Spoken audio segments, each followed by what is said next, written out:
bamboo, you may think of it as little more than a tasty snack for pandas. Turns out, though, that bamboo can also be art, as our Serena Altschul now demonstrates. Meet the Starn brothers, Mike and Doug. That's them up there in the sky. Two artists, identical twins, who, together with a small army of rock climbers, have spent the last 6 months lashing together some 7,000 pieces of bamboo with some 70 miles of rope, 33,000 knots, to build a what? It's a little bit of controlled chaos. It looks like this could be made by birds, big birds. It's too amazing to name it. The Big Bambu, as it's called, is a little hard to describe. An enormous structure that's been rising skyward from New York's Metropolitan Museum of Art since spring. Part sculpture, part performance art, part architecture, and part pickup sticks, with some jungle gym thrown in. This is actually where we began the piece. This is the northwest corner. There's Cleopatra's Needle out there in the Central Park. So this is one of the earlier parts.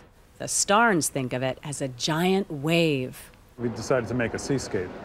A seascape is something that's been the same for 1,000,000 years, but it's different every minute. It's always the same and it's always different.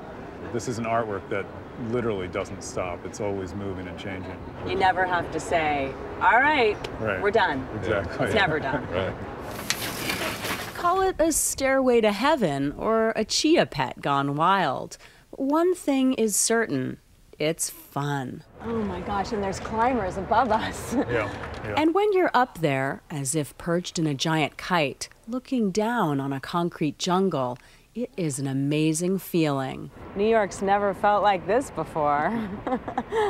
Yeah, there's a real thrill to be on the edge and way, especially when you're cantilevered out over the park. A bit frightening, but thrilling. And every foot we go higher, it's a completely new view of everything.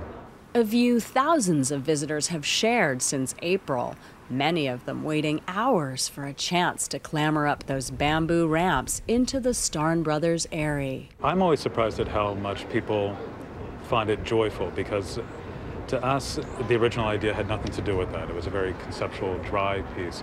And then we found to make it was a real joy, because you climb around like a monkey and just put some poles together, and all of a sudden you're standing where it was thin air moments ago. But the people walking around always say thank you.